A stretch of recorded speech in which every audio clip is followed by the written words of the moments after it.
So what do women want? What does work? What are the messages that women really are interested in? So I hope I'm not going to be, can you hear me there? This is a little, is that better? First, I should say thank you, Penny and CWA, for including me in the Independent Women's Forum here today. We're just so happy to be here, and I'm so honored to be on a panel with such esteemed panelists that really is very humbling. And I think it's important that we're having this conversation because the fact is that beneath all of the political rhetoric is a very important conversation about gender differences and communications and politics and policies. And I think that we want to be able to talk about this in an open forum where we can maybe disagree, but have a healthy conversation about everything from pay equity to healthcare to energy policy. So for me, in the wake of the midterm elections, I think it's safe to say that most of us up here feel sort of cautiously optimistic. But I hope I don't seem too pessimistic, especially after Kellyanne, but I feel still a little bit uneasy about the war on women narrative. And I think it's because I know that there is still a lot of work to be done. So we saw these tremendous victories. But the fact is that the progressive movement did not make its gains with women overnight. And they most certainly did not make them by accident.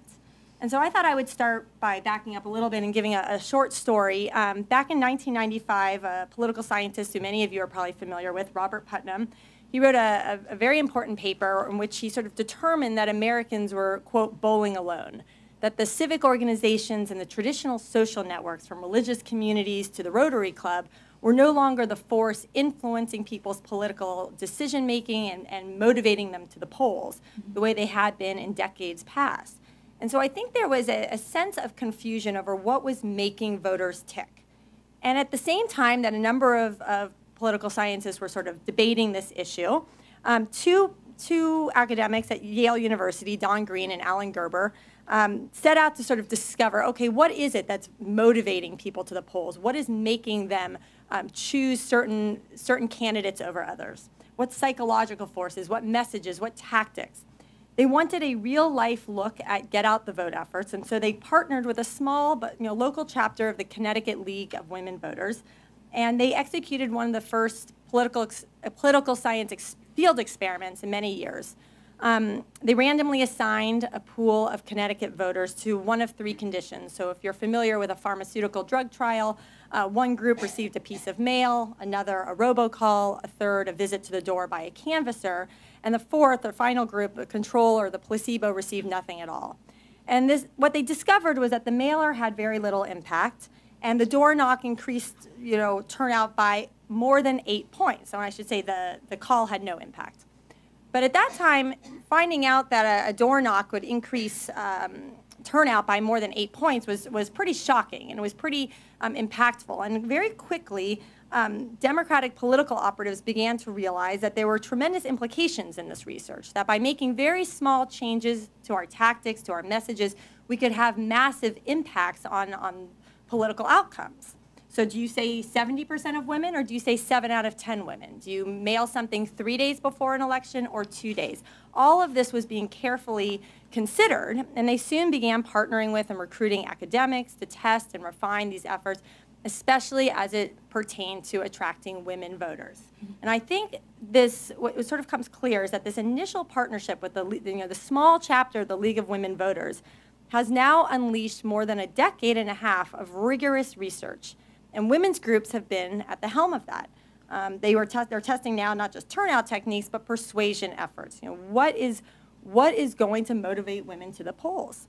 And so I mention this because I think the woman as victim mantra and the war on women narrative didn't come about by chance. That we are now seeing groups like the National Organization for Women, the National Women's Law Center, the National Council for Research on Women, Women's Voices, Women Vote, Catalyst, She Should Run, Emily's List, the American Association of University Women. The list goes on and on and on. They've invested significant resources into studying gender and politics, into figuring out how to persuade, how to mobilize, and how to reshape the electorate for Democrats. Now, of course, I think everyone up here thinks that the message is insidious and that it's wrong. It tells women that life in America is inherently unfair, that society is hostile toward women. It perpetuates the myth that our schools and the workplace systematically discriminate against women and girls, something I certainly would never share with my daughters. I mean, my gosh. And I think, unfortunately, we live at a time in which the media and popular culture often reinforces and amplifies the message. So we have publications like Jezebel on the left that, attack women who don't fit the liberal feminist mold. And we have mainstream women's glossies like Cosmo, which will sort of offer vacuous endorsements of legislation like the Paycheck Fairness Act with little consideration for what a law like that might mean in terms of job loss for women. And then we have sort of more radical activist groups like change.org that are working to spread the woman as victim message. But here's the thing. The war on women narrative might be based on fantasy. I think we all agree with that. But it's resonating, or it was resonating, and I worry it still will resonate, with many women for a good reason. And it's not that Republicans and conservatives are misogynists. I think it's that the right simply doesn't take gender differences seriously enough. And that this is where we have a lot of work to still be done. So I think that we need to recognize that thinking about and talking to women is not the same thing as pandering. It's not playing gender politics. I think most of us on the right still accept that there are real significant biological gender differences between boys and girls, men and women. If you have children in the room, you know what I'm talking about. I don't think I have to explain it any further. I certainly know that my son plays with dolls and my daughters play with dolls, but I don't think banging the dolls against the floors, they play differently.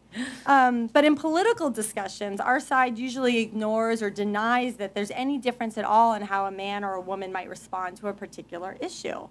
While progressives, on the other hand, they often argue that gender differences are imposed on us by a patriarchal culture. Hardline feminists I come into contact with often are gender deniers altogether.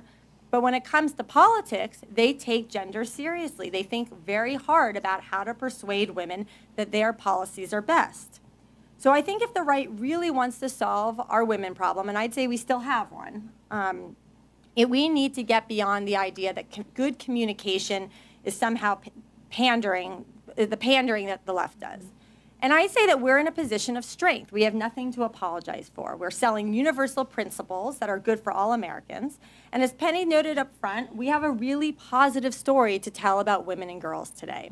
So I think and what helps us even further is that progressive feminists have in many ways overplayed their hands. I think they've destroyed what was once a very meaningful movement for universal rights, and they've turned it into one of ideological extremism that I think most reasonable women in America reject.